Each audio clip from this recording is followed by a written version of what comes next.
जी, क्या नाम है आपका? मेरा नाम मोहम्मद खालिद एडवोकेट है। मैं ह्यूमैनिटी चैरिटेबल फाउंडेशन ट्रस्ट का चेयरमैन हूँ। जी। हमारा मुद्दा जो है चाइनीज मांझे को लेकर चल रहा है, जिसमें चाइनीज मांझे से दिन प्रतिदिन अनेक अनेक प्रकार की घटनाएं सामने देखने को आ रही है, जिसमें हमने शासन प्रशासन को एक ज्ञापन भी दिया था, जिसके ज्ञापन पर प्रशासन थोड़ा सा सख्त हुआ, परंतु सख्त होने के पश्चात भी चाइनीज जो व्यापारी हैं वो चाइनीज मांझे का कारोबार अब भी चला रखा है, जिसमें आज भी फिलहाल घटना घटित हुई, जिसमें एक व्यक्ति जो है बड़ा बाल बचा है। और दूसरा, हमने सैटेलाइट बेस्ड को लेकर हमने गूगल मैप पे एक ज्ञापन प्रधानमंत्री महोदय द्वारा जिलाधिकारी को दिया था, जिसमें गूगल मैप से कई रास्ते दिखाए जा रहे थे, जिसमें कुछ रास्ते जो क्लोजिंग थे वो भी रास्ते गूगल मैप पे दिखाए जा रहे थे, जिससे कई दुर्घटनाएं सामने आ रही थी। हमें इलेक्ट्रॉनिक मीडिया और के माध्यम से सूचना प्राप्त हुई थी, जिसको लेकर हमने दिया, जिसमें प्रशासन के द्वारा कुछ अपडेटिंग तो की गई है, जिसमें कुछ अपडेटिंग नहीं है अभी हुई है, जिसमें अभी नई घटनाएं सामने को देखने को आ रही है, जिसमें प्रशासन अभी मौन है।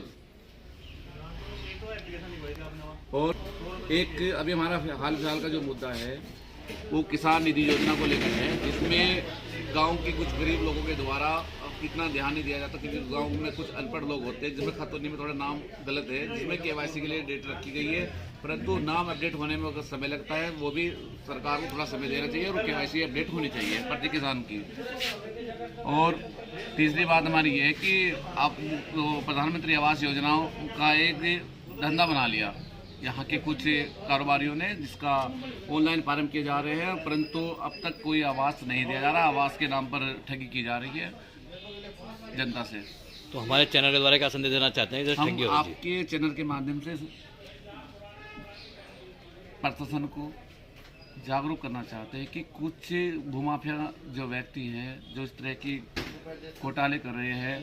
जो पैसे लेकर कारोबार करा रहे हैं, उनके खिलाफ सख्त से सख्त कानूनी कार्रवाई हो और शीघ्र से शीघ्र कार्रवाई हो, और सरकार के जो निचले अधिकारी हैं उन्हें तुरंत मुस्तैद होना चाहिए और अपनी ड्यूटी पर सख्त रहना चाहिए, क्योंकि में कुछ लोग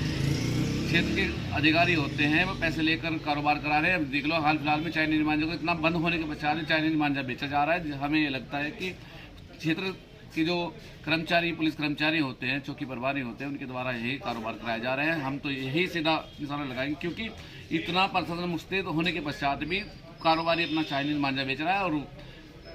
लोग इस्तेमाल कर रहे हैं, जिससे जीव जंतु मनुष्य को भी प्राण घातक जो उससे नुकसान पहुंच रहा है, वो गलत है। तो आपका क्या मानना है कि शासन प्रशासन की भी आपने बात की, जिसमें कि हमारे जो एसएसपी साहब भी इस बात को घोषणा कर रहे हैं माइक द्वारा कि आप चाइनीज मांझा ना बेचें और जो बेचता है उसकी शिकायत करें। अभी हम भी वीडियो देखी है, हमने कहीं हम भी एक हफ्ते से लग रहे हैं चाइनीज मांझे को लेकर ज्ञापन दे रहे हैं। हमें लगा कि पुलिस प्रशासन थोड़ा सख्त हुआ, परंतु सख्त होने के पश्चात भी वो कठिन और कठोर कार्रवाई नहीं की जा रही। पुलिस एसएसपी के द्वारा ड्रोन कैमरे से निगरानी की जाए, और हमारा कहना यह है कि जो पतंग उड़ाते हैं उनके खिलाफ भी, उनके अभिभावकों के खिलाफ भी एफआईआर दर्ज होनी चाहिए, जिस क्षेत्र में इस प्रकार की घटना सामने आती है, क्योंकि उनके अभिभावकों को जानकारी होती है कि उनका लड़का एक प्राण घातक जो चाइनीज धागा है उसका इस्तेमाल कर रहा है, जो गैर कानूनी है, उस पर रोक लगनी चाहिए। जब तक वो रोक नहीं लगेगी, जब तक उनके परिवारजनों के खिलाफ कोई एफआईआर दर्ज नहीं होगी। और हमारा यही है कि जागरूक करना पब्लिक को कि जो चाइनीज़ मांझा चल रहा है हाल फिलहाल में, जिससे बहुत कैजुअलिटी और एक्सीडेंट होते ही हैं, और हाली पक्षियों में, जानवरों में जो भी चीज़ इसके सामने आएगी, क्योंकि ये कहीं टूटता तो है नहीं, और प्लास्टिक का है तो बिल्कुल अगर कहीं भी लगेगा वहीं से काटता चला जाता है। इसमें सबसे पहले गलती तो उनकी है, जो चाइनीज़ मांझा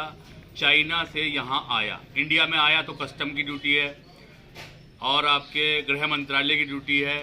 जो आप वहाँ से मांझे को यहाँ ला रहे हो और उसमें छोटे छोटे व्यापारियों को उठा रहे हो, वो तो अपना सामान बेचेंगे ही। और हम अगर जागरूक कर रहे हैं डीएम एसएसपी को,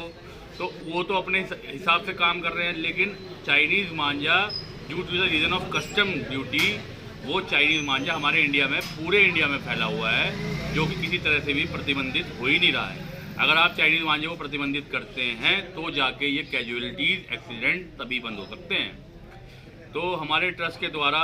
हमने ये ज्ञापन दिया सिटी मजिस्ट्रेट को, डीएम साहब, एसएसपी साहब को, जिसमें उन्होंने अपना पूर्णतः योगदान भी दिया। लेकिन ये चीज़ें मैंने अभी आपको बताया कि क्यों नहीं चल पा रही, क्योंकि पूरा का पूरा ये कस्टम की ड्यूटी है, जो कि चाइनीज़ मांझा बैन नहीं हुआ हमारे गृह मंत्रालय द्वारा। धन्यवाद।